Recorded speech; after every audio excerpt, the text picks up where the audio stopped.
최경환 경제부총리는 올 연말까지 총 26조 원 내외의 자금을 공급하겠다고 밝혔습니다. 시중은행의 가계대출 금리가 사상 처음으로 3%대로 떨어졌습니다. 최근 해외 직구족이 빠르게 증가하며 지난해 해외 특송을 통한 수입액이 사상 최대치인 15조 원을 넘어섰습니다. 행복주택에 입주하는 노인과 취약계층은 최장 20년간, 대학생과 사회초년생은 6년간 거주할 수 있게 됩니다. 시청자 여러분 안녕하십니까? 생경제 현장의 임동석입니다. 오늘 우리 코스피 지수 외국인의 대규모 매수세에 힘입어서 연중 최고치 행진을 이어갔습니다. 증권부 조민규 기자입니다. 안녕하십니까? 안녕하세요. 네, 오늘 시황부터 듣고 싶습니다. 네, 코스피 지수가 외국인의 대규모 매수세에 힘입어 전날에 이어 최근 1년 내 최고치 행진을 이어갔습니다. 코스피 지수는 30일 장중한 때 2090포인트를 돌파하는 등 강세를 나타내면서 전 거래일보다 1.00%, 20.64포인트 오른 2082.61포인트의 거래를 마쳤습니다. 이로써 전날 2061.97포인트를 기록한 지 하루 만에 최근 1년간 최고치 기록을 새로 썼습니다. 외국인이 5,704억 원어치를 사들이며 지수 상승을 주도했습니다. 외국인의 순매수 규모가 5천억 원을 넘어선 것은 지난해 10월 23일 이후 처음입니다. 반면 개인은 5,764억 원어치를 내던지며 지수 상승폭을 제한했습니다. 기관은 122억 원 매도 우위를 기록했습니다. 대부분의 업종이 상승한 가운데 특히 내수 업종의 강세가 두드러졌습니다. 통신과 은행 업종이 5% 넘게 급등했고 전기가스업과 증권이 각각 3.05%, 2.43% 올랐습니다. 반면 기계가 2.29% 빠졌고 건설과 철강금속도 약세를 보였습니다. 시가총액 상위 종목들도 상승 우위를 보였습니다. SK텔레콤이 5.92% 급등했고 SK하이닉스와 네이버, KTNG도 4에서 5%대의 주가 상승률을 기록했습니다. 반면 LG화학과 포스코는 소폭의 조정세를 나타냈습니다. 네, 그리고 최근 정부가 기업 배당을 장려하면서 배당주에 대한 투자자들의 관심이 높아지고 있습니다. 이에 투자하는 방법이 직접 주식을 매수하는 것, 또 배당주 펀드에 가입하는 것, 이 두 가지가 있다고 하는데, 자, 어느 것이 성과가 더 좋은가요? 네, 박근혜 정부 2기 경제팀의 배당 확대 정책 발표의 영향으로 배당주에 대한 관심이 높아지고 있는 가운데 3년 이상 장기 수익률로 따져보면 배당주 펀드보다 배당주의 수익률이 압도적으로 높은 것으로 나타났습니다. 30일 서울경제신문이 금융정보업체 FN 가이드에 의뢰해 주가 등락과 배당 모두를 고려한 수정 주가로 코스피 대형 종목 중 배당 수익률이 3% 이상인 종목과 배당주 펀드의 수익률을 비교해보니 종목 투자의 수익률이 압도적으로 높았습니다. 배당을 고려한 수정 주가를 활용해 3년간의 고배당 종목 수익률을 살펴보면 덕양산업이 487.10%로 가장 높았고 진양화학과 메리츠종금증권, 화성산업, 동아에스텍, 조광페인트, 한국셀석유 등이 원금의 2배 이상의 수익률을 올렸습니다. 배당주 펀드의 수익률도 나쁘지는 않았지만 종목 투자에 비해서는 기대치가 한참 낮습니다. 신영밸류 고배당 증권 투자 신탁의 3년 수익률이 42.46%로 가장 높았고 신영 퇴직연금 배당 주식 증권 투자 신탁이 37.54%, 신형 연금배당 증권 전환형 투자 신탁이 34.76%의 수익률로 뒤를 이었습니다.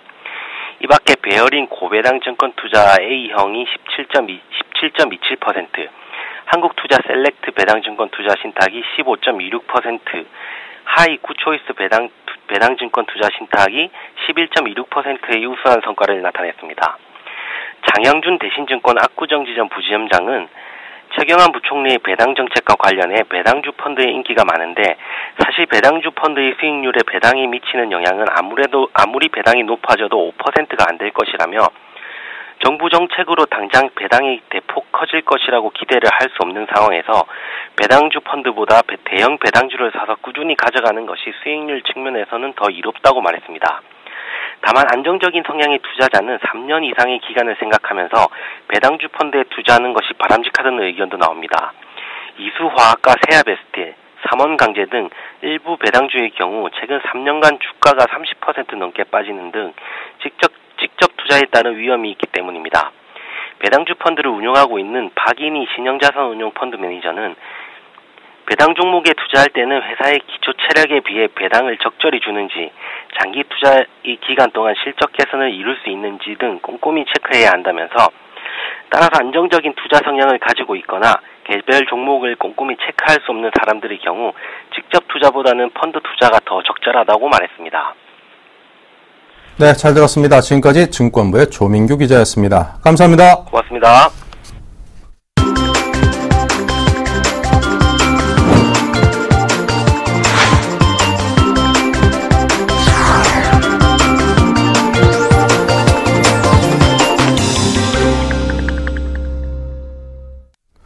네, 오늘의 주요 뉴스입니다. 최경환 경제부총리는 경기 부양을 위해 올 연말까지 재정과 정책금융 등을 통해 총 26조 원 내외의 자금을 공급하겠다고 밝혔습니다.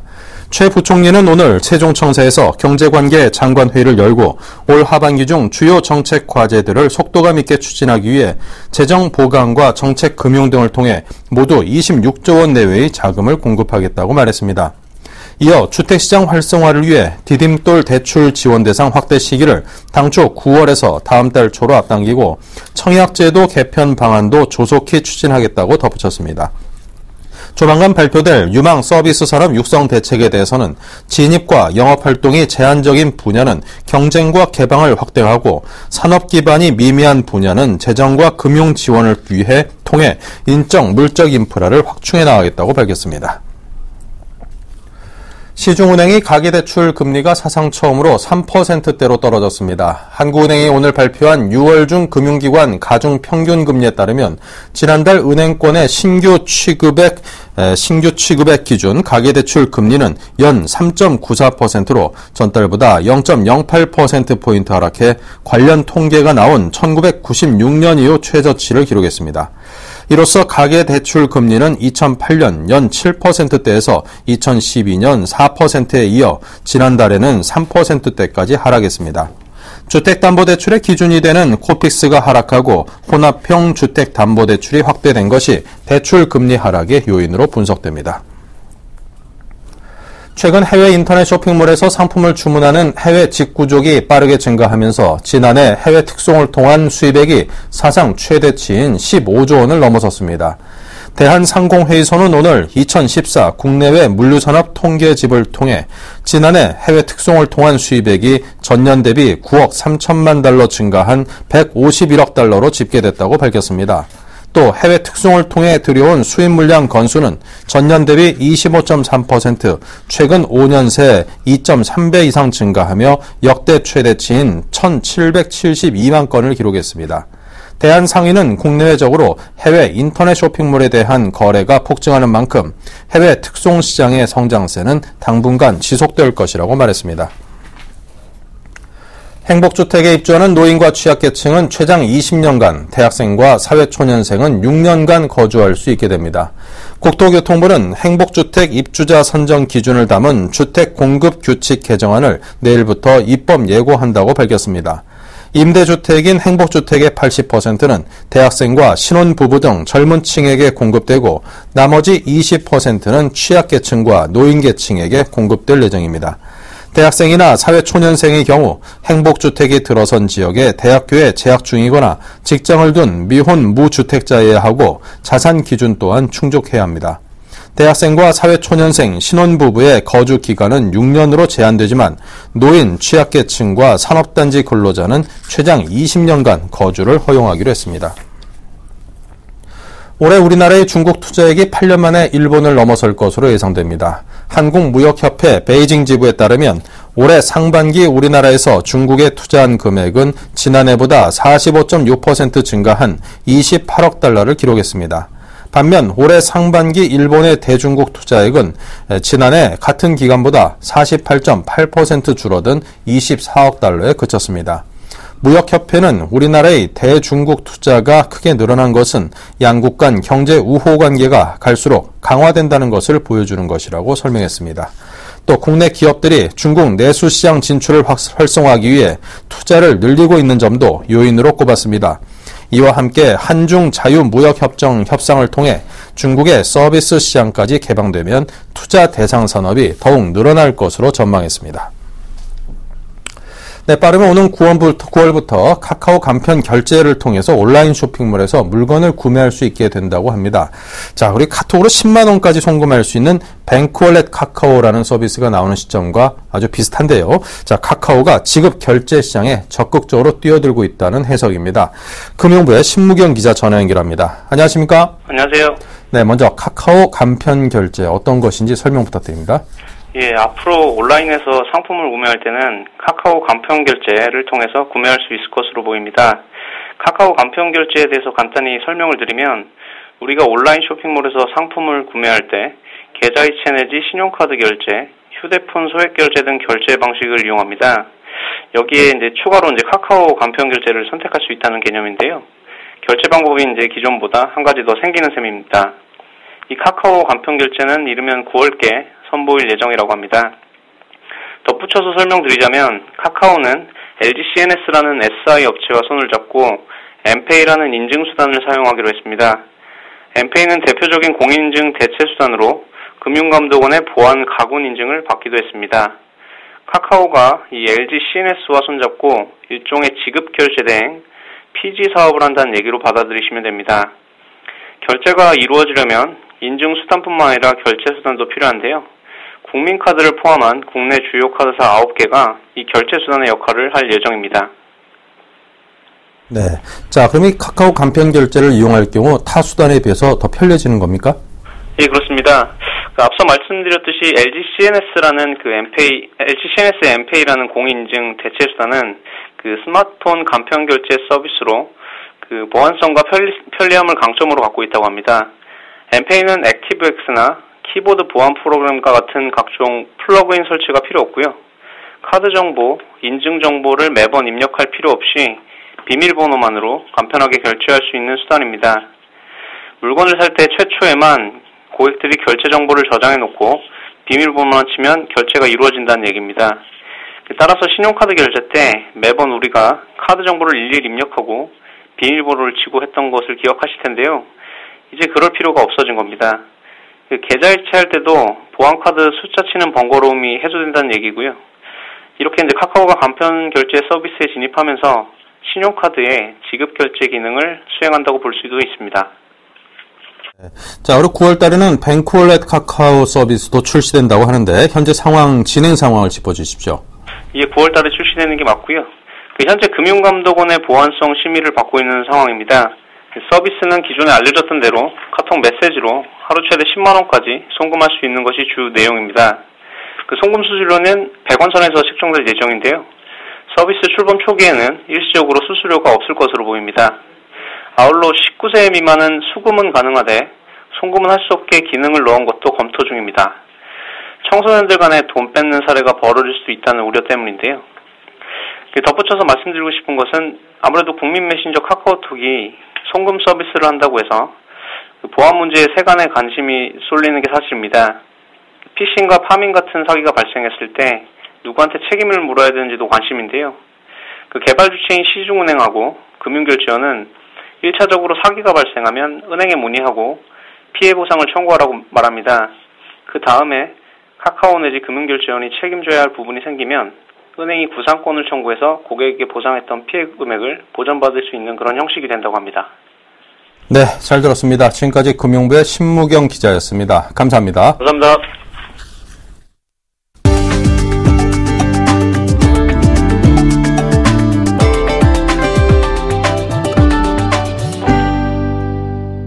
현대기아차그룹 계열사 노조 대표들이 상여금이 통상임금에 포함돼야 한다며 사측이 이를 수용하지 않을 경우 파업에 돌입하겠다고 밝혔습니다. 노조 대표들은 현대차 울산 공장 노조 사무실에서 기자회견을 열고 상여금은 통상임금이라며 대법원 전원 합의체 판결 결과를 즉시 적용하라고 촉구했습니다. 노조는 오는 31일 15차 교섭까지 사측이 이를 수용한 새로운 안을 제시하지 않을 경우 8월 초로 예정된 여름 휴가 후 파업에 돌입하겠다는 입장입니다. 현대기아차그룹 최고 경영진에게 엄중 경고합니다. 노사관계를 파국으로 몰아가는 행태를 즉각 중단하고 대법원 전원합의체 판결을 존중하여 상여금, 통상임금 즉시 적용하십시오. 서측이 진정성 없는 교섭으로 파국을 원한다면 총력으로 투쟁할 것입니다. 하지만 현대기아차 사측은 통상임금 확대 문제에 대해 법대로 하겠다는 입장을 고수하고 있어 현대기아차 그룹사 노조의 연대 파업 가능성이 높아지고 있습니다. 현대차 관계자는 노조의 요구안 가운데 통상임금 범위 확대와 당기순이익 30% 성과급 지급, 해고자 복직, 손해배상 가압류와 고소 고발 취하 등 회사가 무조건 받아들이기 힘든 요구안이라고 밝혔습니다. 삼성전자가 미국 TV 시장에서 상반기 기준 역대 최고 점유율을 기록하며 다시 한번 TV 시장 1위 자리를 확고히 했습니다. 미국 시장 조사기관 NPD 디스플레이 서치에 따르면 삼성전자의 올 상반기 매출 점유율은 전년 동기 대비 6.2%포인트 상승한 35.6%로 역대 최고 기록을 달성했습니다.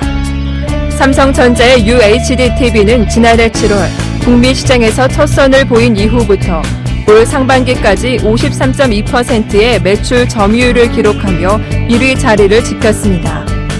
삼성전자는 북미 TV 시장에서 신기록 행진을 이어가면서 평판 TV에 이어 커브드 TV, UHD TV도 삼성이라는 공식을 다시 한번 증명하며 9년 연속 세계 TV 시장 1위 달성에 한 걸음 더 다가갔습니다. 두산 인프라코어는 인천에 연구인력 1000명을 수용할 수 있는 글로벌 연구개발센터를 준공했다고 밝혔습니다. 총 560억 원이 들어간 연구개발센터는 지상 12층, 지하 2층에 연면적 2만 6천여 제곱미터 규모로 1000명을 수용할 수 있고 연구원 육성을 위한 교육장과 주요 특허 내용을 전시하는 특허 복도 등도 갖췄습니다. 연구개발센터는 미국, 중국, 체코, 노르웨이 등지의 해외 R&D 조직과 협업해 글로벌 R&D 기능을 총괄하는 역할을 수행하게 됩니다. 두산 인프라코어는 센터 준공을 계기로 인천, 수지, 송도 등지에 분산돼 있는 건설 기계, 엔진 부문의 연구 인력 800여 명을 한데 모아 연구개발 역량을 극대화할 예정입니다.